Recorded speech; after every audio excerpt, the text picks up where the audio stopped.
So, as I said at the very end of that last video, the order of exiting Diamond City, then quick saving and hard saving, and then fast traveling to Vault 111 is very important because we're going to be performing a punch warp across the map. And if our memory in the game isn't a certain way, then it might not work. But once we load in at Vault 111, you're just going to turn around, run over here, just run off of that rock. You don't need to sprint, or you don't need to jump to be able to make it over that fence. You just need to sprint off the top of that rock, then run this way. And we're going to run back to near this fence, specifically up to this tree right here. So in this cluster of trees, it's this back tree. And we're going to set up a punch warp on this tree by throwing our fragmine straight up, and then we quick load. So we have a punch warp set up in the top left corner of the map, that is. And once we quick load and load in at our exit of Diamond City, we're going to just exit here and then sprint past the statue and follow where I go. And we're going to run into the back of this bus, throw down a frag mine, and trigger our punch warp. And this will bring us all across the map in a bunch of weird ways. We'll discover Lexington along the way, as we just did, and that will also level us up. We're also going to start holding A to go to the left, because when we stop load warping or punch warping, we want to fall onto the roof of this building right here. And as soon as we fall, you're going to run to this pipe right here and set up a hard save for later. And then you're going to equip your pistol and enter the Museum of Freedom. And as soon as you load into the Museum of Freedom, pull up your Pip-Boy, press T to level up, and level up the pickpocket perk. And then you can put it away. Jump across, kill that person real quick, kill this person, drop down, kill this person, go up, kill the two people in here, reload if you have to, kill this guy, he's from the top, kill this guy. Once you've killed all 1, 2, 3, 4, 5, 6, 7 of them. Sometimes you'll only have to kill 6 because the dude up here will fall off the ledge and die. But once you kill all of them, go up to the door and wait for Preston to open it. And as soon as he opens, come in and shoot Sturges 4 times, at least 4 times to aggro them. And then put away your gun so they forgive you.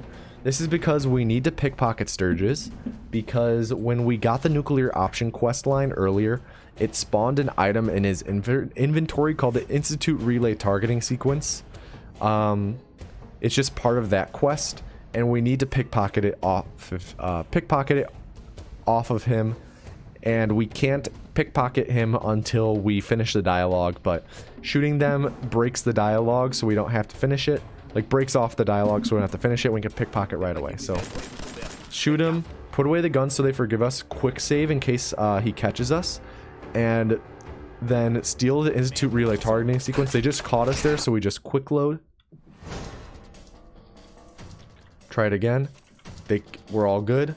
Press tab to exit. Stand up, quick save, and then load the Fens save that we just made. The save that we made outside of Diamond City. Also, while this is happening, you can pull up your Pip-Boy, because we can interact with it in a moment to save some seconds later on. And then mash to pull up the map part. And during the load warp, it will load in after like the quick save load starts, which will be in a moment.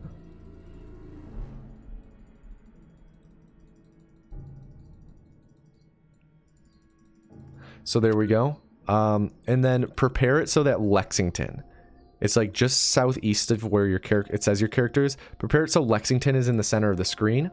And then you can hide the Pip-Boy app and pull up your actual map and fast travel to the Boston Police rationing site. This is actually where we just triggered the punch warp from, in the back of the bus.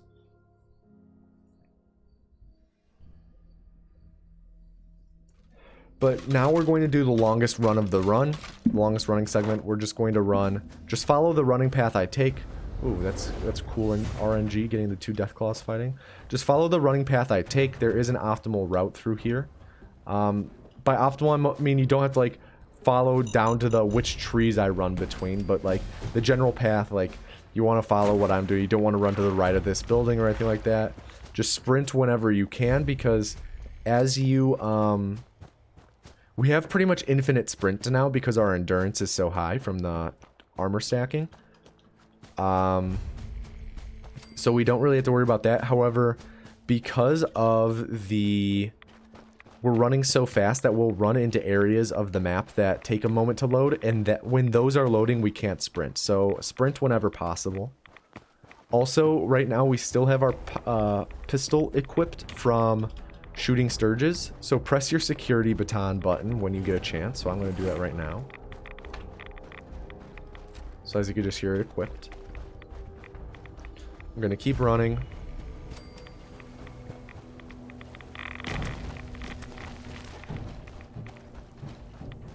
Once you start getting up to this, like over this crest, I would recommend pulling up the Pip-Boy app when you have a moment. So I'm going to pull it up right now, if it's not up on your screen already.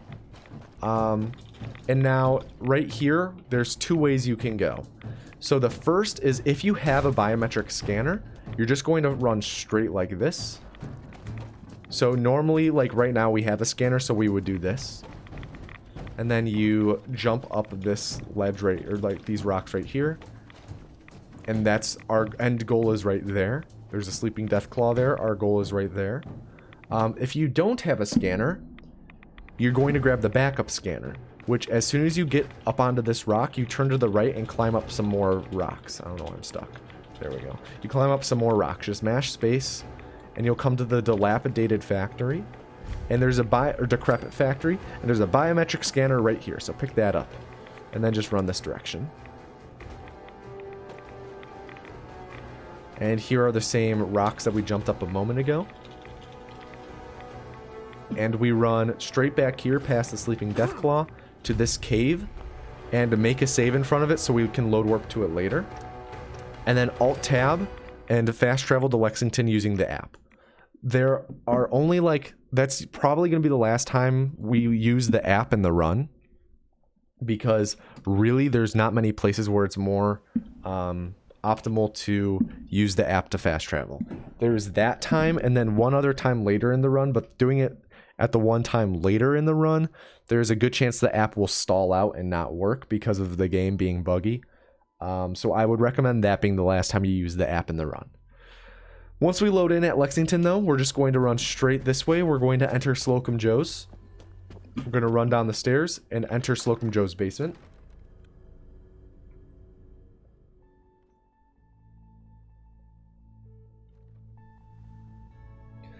And then we're going to set up a punch warp in this corner right when we load in.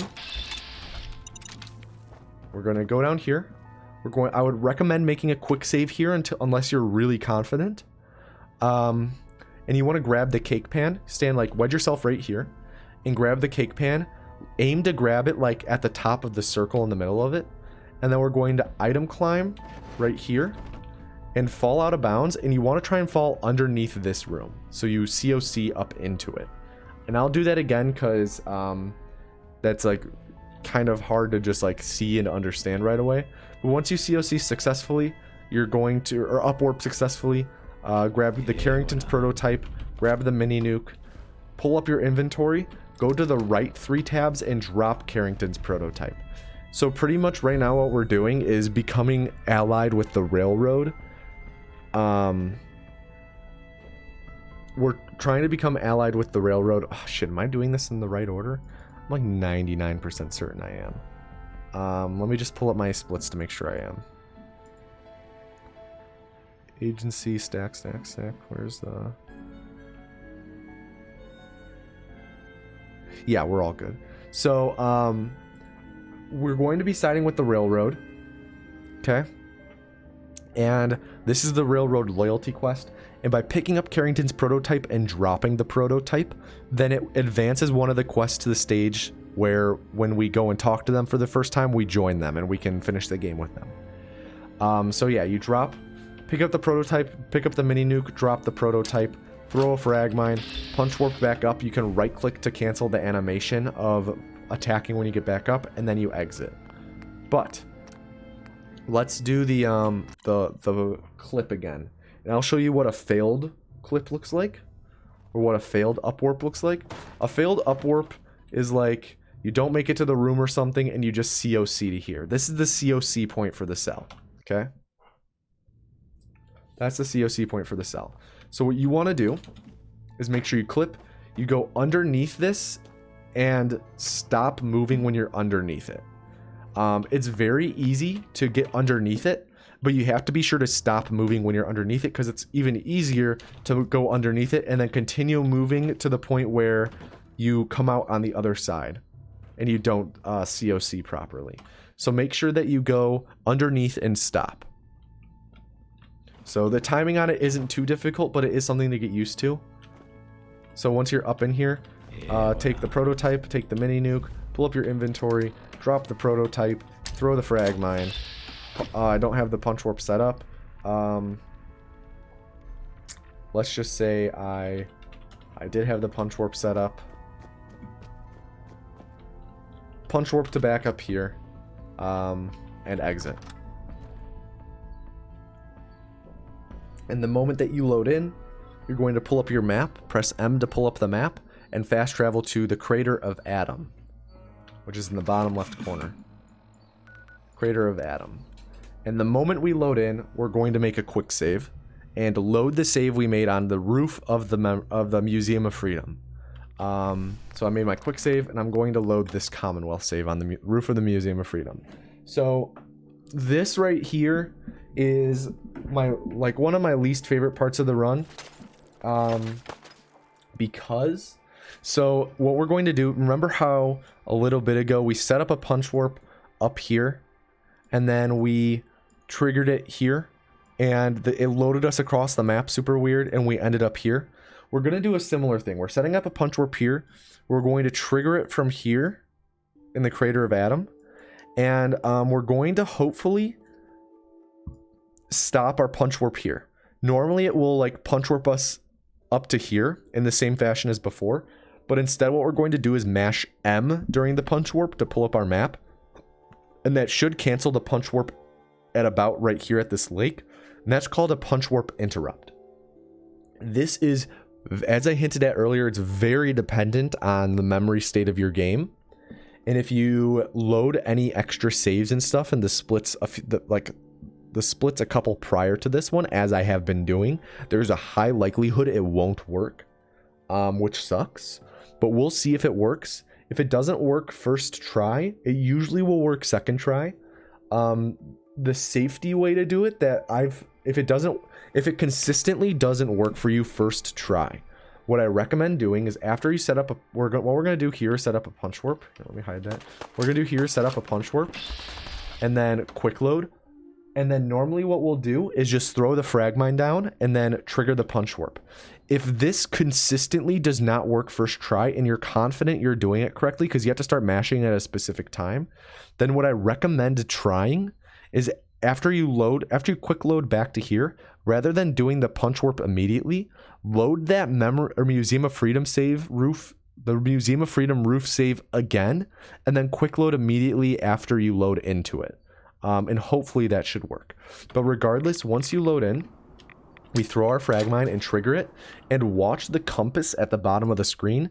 It's going to disappear as we load for a moment, and then the moment it reappears for the first time, start mashing M.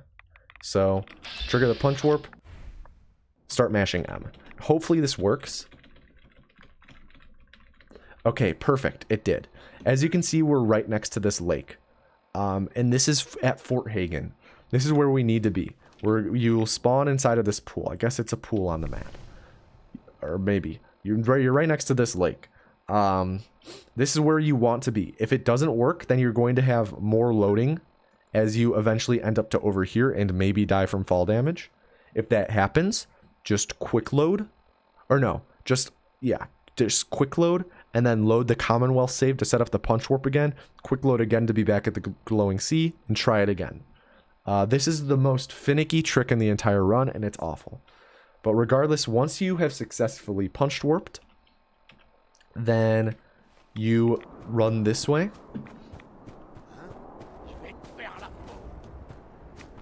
And here we are at Fort Hagen, which is where Kellogg resides. You're going to run up this scaffolding to up here, and we're going to pipe pistol clip through this door. So you want to pull up your inventory by pressing I and press R to drop a pipe pistol. Crouched so you're about this distance from it and grab it by the butt and just walk backwards into this wall. And it should clip you clean through. If it doesn't, then I recommend just slightly turning to the right and holding S and D, or turning slightly to the left and holding S and A. But I recommend S and D, and it should clip you through. But once you do that, enter the elevator. Once you're in the elevator, pull out your Fat Man, get it ready, and put it away. And then drop another pipe pistol. Bring it close to you, like this, and drop it. You can't be holding it as the doors open. It will drop it automatically. And then once the doors open, I recommend making a quick save if you're new to the run so you don't die from fall damage on accident. Pick up the pipe pistol, and you're going to walk backwards and jump and item climb up these lockers and up into the ceiling. So it looks like this, just like that, and you want to fall into this hallway. As you can see, I took a lot of fall damage, but when you land, you should be fine. If you don't want to land into the room, otherwise you'll lose time waiting for this door to open. But when you land, you want to brush up against this door to make Kellogg say this line. So just like that. Run up to here, quick save, shoot the ceiling above Kellogg to kill him, loot his body. So as you could, if you rewind 5 seconds and watch me loot his body, I took all of the items and then the cybernetic enhancements spawned. So that will happen sometimes. You have to be sure to pick up the cybernetic brain augmenter. You have to pick it up to progress the run. So make sure that you pick it up when you loot his body. If you had done, like if it had happened as it just happened with me, and I just looted everything and started moving immediately, I would have missed the cybernetic brain augmenter because it takes a moment to spawn on his body. Sometimes it spawns immediately, but sometimes it will delay. So once you grab it, you run over here, grab the military grade circuit board, and then access the terminal. And you, in the terminal, mash E to view the access logs. As soon as you view them, press tab to exit, quick save, and we're going to load our Fen save because we're going to load warp.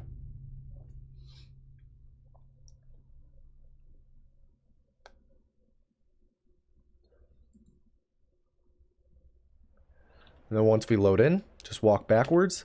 During the fade to black, you quick load.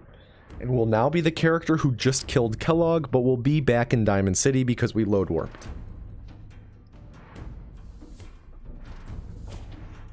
And